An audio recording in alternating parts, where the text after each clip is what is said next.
सभी मित्रों को नमस्कार, राम राम। कैसे हैं आप लोग? अच्छे होंगे। तो एंटीबायोटिक को आगे बढ़ा रहे हैं। एक तरफ इतिहास का एंटीबायोटिक चल रहा है, एक तरफ भूगोल का एंटीबायोटिक चल रहा है। इतिहास की प्लेलिस्ट में एंटीबायोटिक हिस्ट्री देखेंगे आप लोग, और शॉर्ट वीडियो के नाम से आप लोग ये भूगोल वाल देखेंगे। तो राजस्थान में वन्यजीव अभ्यारण्यों की बात कर रहे हैं। आप 2 से 3 घंटे लेते हैं पढ़ने में, और मात्र मैं 5 मिनट पढ़ाने जा रहा हूं। ये नहीं 5 मिनट, मेहनत पूरे दिन की है, मेहनत पूरे दिन की बनाई है मैंने, पूरा दिन लगा है, लेकिन आपको मेहनत करके मैं 5 मिनट दे रहा हूं। साथियों, इस मिशन को आगे बढ़ाएं, आप क्लास को शेयर करें। आप लोग निश्चित तौर से राजस्थान आपके लिए अच्छा करेगा, विश्वास दिलाता हूं। और आप देख रहे हो राजस्थान जी के में आपको पीछे नहीं रहने देगा। तो वन्यजीव अभ्यारण्यों की बात करें, एक पीडीएफ टेलीग्राम पे जाएगी। संख्या आपके 27 है। आपके वन जो आप लोगों के राजस्थान सरकार की जो प्रतिवेदन रिपोर्ट है, उसमें 87.195 वर्ग किमी ओवरलैप करेंगे, हम लोग जोड़ेंगे तो 100 आपके 9000 प्लस में जाएंगे आपके। ये टोटल आपके प्रतिवेदन रिपोर्ट के अनुसार ये है। आपके यहां देखिए बीकानेर संभाग में, तो बीकानेर संभाग में आपके श्री गंगानगर हनुमानगढ़, देखो इस क्लास से 27 अभ्यारण्य गिनाऊंगा आपको, और ये भी गिना दूंगा कौन से आपके उसमें जिले में अभ्यारण्य है, किन से में नहीं। बस सिर्फ पढ़ाने का तरीका होता है, बस आपकी दुहाई चाहिए। बीकानेर संभाग में श्री गंगानगर हनुमानगढ़ में कोई अभ्यारण्य नहीं है, बात खत्म हुई। बीकानेर में गजनेर है। जो गजनेर क्यों प्रसिद्ध है? आपका रेत का तीतर जो बटवड़ पक्षी है, इंपीरियल सेंट ग्राउंड, उसके लिए आपका बीकानेर का गजनेर अभ्यारण्य प्रसिद्ध है। चूरू में ताल छापर है। ध्यान रखना, आपके राजस्थान के 3 सबसे छोटे अभ्यारण्यों में ये तीसरे स्थान पर है, सबसे छोटा अभ्यारण्य आप लोगों का। और इसका जो क्षेत्रफल है ये आपका 7.19 वर्ग किमी इसका क्षेत्रफल है। और काले हिरण यानी कृष्ण मृगों के लिए प्रसिद्ध। ध्यान रखना, यहाँ घास मिलती है, और उस घास का नाम क्या है? मोथिया साइप्रस रोटंडस घास है। कौन सी घास है? मोथिया साइप्रस रोटंडस घास। तो मोथिया साइप्रस आपकी रोटंडस घास है, ध्यान रखना। तो आपकी यही मिलती है, आप लोगों को ध्यान पता होना चाहिए आप लोगों को। तो बात खत्म हुई आपके द्रोणाचार्य की तपोस्थली। तो एक तरफ आपके गजनेर में रेत के तीतर बटवड़ पक्षी, और एक तरफ देखें तो काले हिरण। तो बीकानेर संभाग में आपके कितने थे? तो बीकानेर संभाग में आप लोगों के 2 अभ्यारण्य थे, हमने पढ़ लिया है। आगे हम लोग बात करें, नीचे की तरफ आएंगे तो हमारे पास में जैसलमेर बाड़मेर का इलाका आता है। कौन सा इलाका आता है? जैसलमेर बाड़मेर। और जैसलमेर बाड़मेर में हमारे पास जो है वे आपके राष्ट्रीय मरुद्यान है। ये राष्ट्रीय मरुद्यान, ध्यान रखना, नाम मरुद्यान है लेकिन राष्ट्रीय उद्यान नहीं है। राष्ट्रीय उद्यान तो वे पढ़े हम लोगों ने, ये राष्ट्रीय मरुद्यान अभ्यारण्य का ही नाम राष्ट्रीय मरुद्यान है। जैसलमेर बाड़मेर फैला हुआ है। जैसलमेर 1900 है, बाड़मेर में 1262 है। कुल मिला के आपके 31-62 वर्ग की में फैला हुआ है।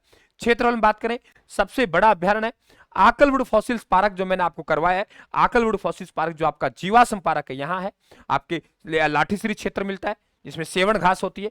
सूखने पर वे लीलुड़ कहलाती है। ये गोडाउन पक्षी की आपके प्रजनन स्थली है, और गोडाउन पक्षी है जो आप लोगों के अंडे देता है, सेवण घास में देता है। चंदन नलकूप, आपके दूर दूर तक पानी नहीं है लेकिन वहां नलकूप है, चंदन नलकूप जो पानी की व्यवस्था करता है वहां पे, और इसे थार का घड़ा कहते हैं लाठीश्री क्षेत्र में। छोटे छोटे पानी के टैंक है, उन्हें हम गजरल कहते हैं। तो गंगानगर में हमारे पास में नहीं है, बीकानेर में हमारे पास में है, ठीक है। जैसलमेर बाड़मेर में दोनों में एक एक हो गया। अब बात करते हैं जालोर। जालोर में अभ्यारण्य नहीं है, वे अलग बात है कि आपके प्रस्तावित अभ्यारण्य है। जालोर में कोई अभ्यारण्य नहीं है, प्रस्तावित अभ्यारण्य वे अलग बात है। माउंट आबू, अब हम लोग आ रहे हैं कहां पे? सिरोही। सिरोही में हमारे पास में क्या है? माउंट आबू अभ्यारण्य है। तो ये माउंट आबू अभ्यारण्य सबसे ऊंचा अभ्यारण्य है, मैंने पहले भी आपसे कई बार चर्चा की है। प्राकृतिक रूप से कोई बात करे, प्राकृतिक रूप सब ऊंचाई में कहा जाएंगे आप लोगों के? माउंट आबू में जाएंगे, सिरोही में जाएंगे। चाहे आपके झील ले लो, चाहे अभ्यारण्य ले लो, चाहे चोटी ले लो, चाहे आपके पठार ले लो, सब वहां जाएंगे।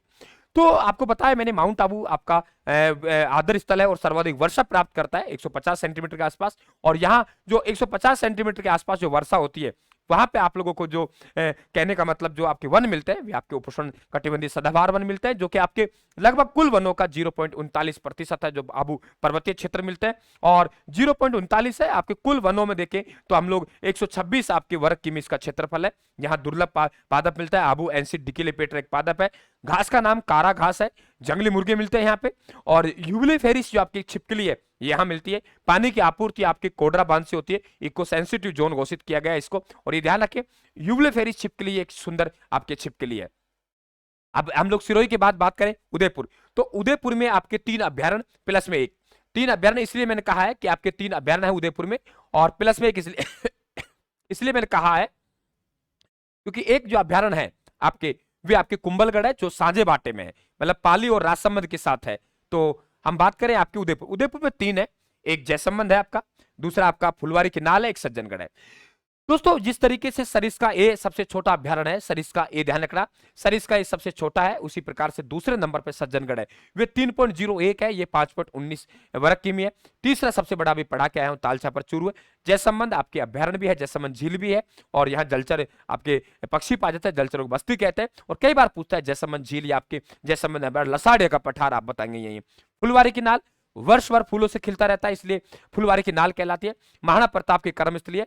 सोमवांसी वाकल नदी का आपका उद्गम यहां से होता है, और ह्यूमन एनाटॉमी पार्क यहां है आप लोगों के। तो ये हमारी कहानी एकदम क्लियर हुई, कोई डाउट नहीं किसी प्रकार का। आगे बढ़ते हैं भाई, आप लोग आराम से राजस्थान जीके के राजस्थान की बुक पढ़ें, और यदि आपको पसंद आए तो आप डिस्क्रिप्शन बॉक्स में देखना।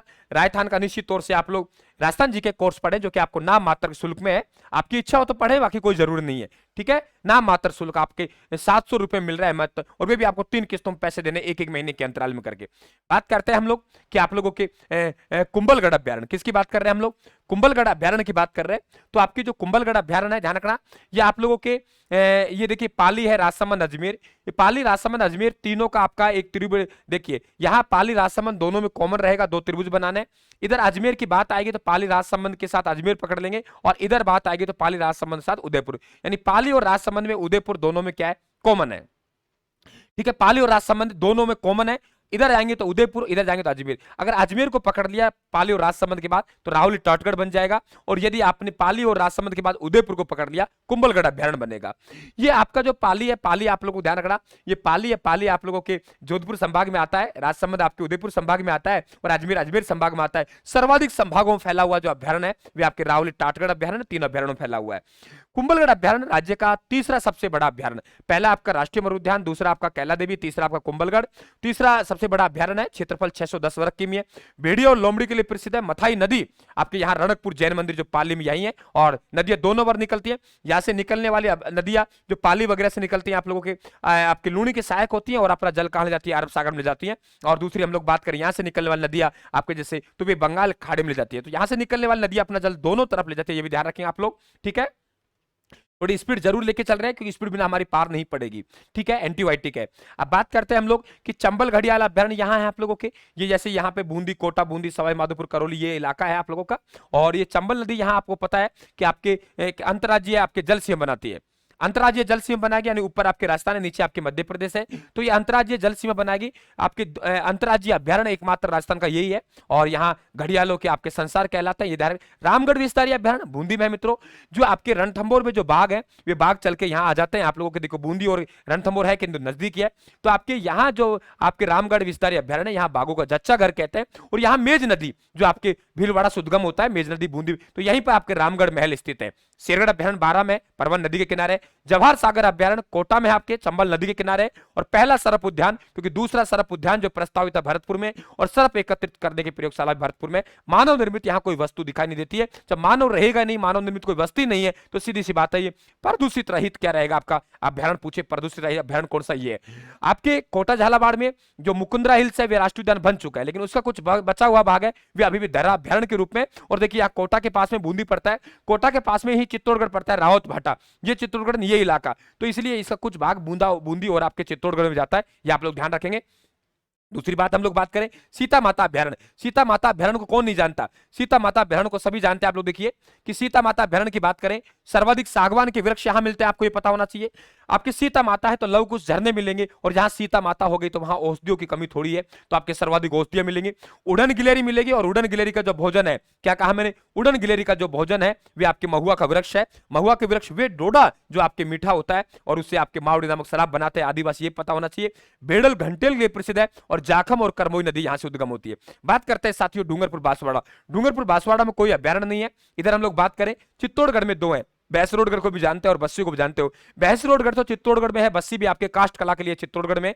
वे बस्सी जयपुर में जो वीर्य बैंक के लिए प्रसिद्ध है। भाई चैनल को सब्सक्राइब कर लेना, और पीडीएफ प्राप्त करने के लिए टेलीग्राम को ज्वाइन कर लेना, राजस्थान को, दोनों काम कर लेना। लगातार सीरीज में बना रहना। तुम्हारा ये ध्यान लो कि बहुत शॉर्ट कम समय में, जो कहते हैं समय का अभाव, अरे जरा राजस्थान के साथ जुड़िए और आप अंदाज लगाइए समय कैसे बचत कर रहा है। चूले जलप्रपात जो कि राजस्थान का सबसे बड़ा जलप्रपात है, बामनी नदी बनाती है बहसरोडगढ़ में, ऊंचाई आपकी 18 मीटर, नदियों बात कर सके। बस्सी अभ्यारण्य तो बामनी नदी का कहीं से उद्गम होता होगा, और औराई मैंने आपको करवाई सिंचाई परियोजना। तो बामनी और औराई आपके बस्सी चित्तौड़गढ़ में, ऊपर से अरावली पर्वतमाला आती है, नीचे विंध्याचल पर्वतमाला। तो अरावली और विंध्याचल पर्वतमाला का यहाँ मिलन होता है। चीतलों की चहल पहल के लिए अभ्यारण्य क्या है, प्रसिद्ध है। तो ये कहानी हुई। आगे हम लोग बात करें, गिल्ली 27 आएंगे आपके पूरे पूरे। आपके नाहरगढ़ और जमुआ रामगढ़ दोनों जयपुर में है, और जमुआ रामगढ़ में आपको कुछ ध्यान नहीं रखना है, इतना ध्यान रखना है कि नाहरगढ़ राज्य का पहला जैविक उद्यान। 5 जैविक उद्यानों में से राज्य का 2 निर्माणाधीन है और 3 बन चुके हैं। तो नाहरगढ़ अभ्यारण्य आपका राज्य का पहला आपका जैविक उद्यान, ध्यान रखना। और भालू आपके रेस्क्यू सेंटर भालू बचाव के लिए जाना जाता है। सरिस्का ए राजस्थान का सबसे छोटा अभ्यारण्य है और मात्र आपके सबसे नवीनतम भी है, जून 2012 में बना, और 3.01 वर्ग किमी सबसे छोटा अभ्यारण्य यही है। दूसरा सज्जनगढ़ है 5.19, तीसरा ताल छापर है आपके 7.19। सरिस्का बात करें तो दूसरी बाघ परियोजना है यहाँ आप लोगों के काली घाटी, जहां आपके सर्वाधिक मोर घनत्व पाया जाता है। हरे कबूतर आपके यहाँ मिलते हैं। ताल वृक्ष, भर्तृधाम, पांडुपोल ये आपके यहाँ प्रमुख आपके दर्शनीय स्थल है। बंद बारेठा, ध्यान रखना, जिस तरीके बाघों का घर हम रणथंभौर कहते हैं, वैसे जरखों के लिए बंद बारेठा प्रसिद्ध है और इस अभ्यारण्य को परिंदों का घर कहते हैं। आकृति दूर से देखने पर हमारे समुद्र जैसी दिखाई देती है। परिंदों का घर, पक्षियों की प्रजनन स्थली जिस प्रकार से आपके कहलाती है, आप लोगों की शरण स्थली भी आपके केवलादेव कहलाता है, ये परिंदों का कहलाएगा। हालांकि एक ही चीज है, कोई दिक्कत नहीं है। राम के वन में आपके केसर आते हैं, राम के वन में केसर आते हैं। धौलपुर के राम के वन में केसर आते हैं। धौलपुर में 3 अभ्यारण्य है, रामसागर, वन विहार, केसरबाग। लेकिन साइबेरियन सारसों का आश्रय स्थल वे आपका केवलादेव राष्ट्रीय उद्यान है। लेकिन दूसरा पूछे तो वन विहार वन्य जीव अभ्यारण्य, साइबेरियन सारसों का दूसरा आश्रय स्थल, ध्यान रखना यह है। तो राम के वन में क्या आते हैं, केसर आते हैं, ऐसे याद करना है। राम के वन में केसर आते हैं। कैलादेवी अभ्यारण्य राज्य का दूसरा सबसे बड़ा अभ्यारण्य, 676 वर्ग किमी इसका क्षेत्रफल है। तो दूसरा सबसे बड़ा अभ्यारण्य ये है। सर्वाधिक आपके धोकड़ा के वन, राजस्थान में सबसे ज्यादा वन मिलते हैं वे धोकड़ा के वन मिलते हैं, और धोकड़ा के वन भी सर्वाधिक मिलते हैं, वे कैलादेवी अभ्यारण्य मिलते हैं। सवाई माधोपुर अभ्यारण्य आपके ध्यान रखना, और सवाई मानसिंह और सवाई माधोपुर दोनों आपके सवाई माधोपुर में है। कैलादेवी आपके करौली और धौलपुर में। लेकिन ध्यान रखना है, सवाई माधोपुर अभ्यारण्य रणथंभौर राष्ट्रीय उद्यान से ढक चुका है, आपके आच्छादित हो चुका है। तो ये कहानी पूरी क्लियर हुई। आप लगा लेना आइडिया साथियों कि आपके 2 घंटे में वन्य जीव अभ्यारण्य होते हैं। यहां रायथान ने मात्र आप लोगों को 10 मिनट में करवाए हैं। तो साथियों दुआएं चाहिए आपका, आपके आशीर्वाद हमको तो भगवान देगा, लेकिन आपकी दुआओं से ही मालिक आशीर्वाद देगा। सेवा कर रहे हैं तो सेवा के मिशन को आगे बढ़ाओ। क्लास को शेयर करना, टेलीग्राम को ज्वाइन कर लेना, सब्सक्राइब कर लेना, लगातार सीरीज में बना रहना। राम राम साहब, धन्यवाद, थैंक यू।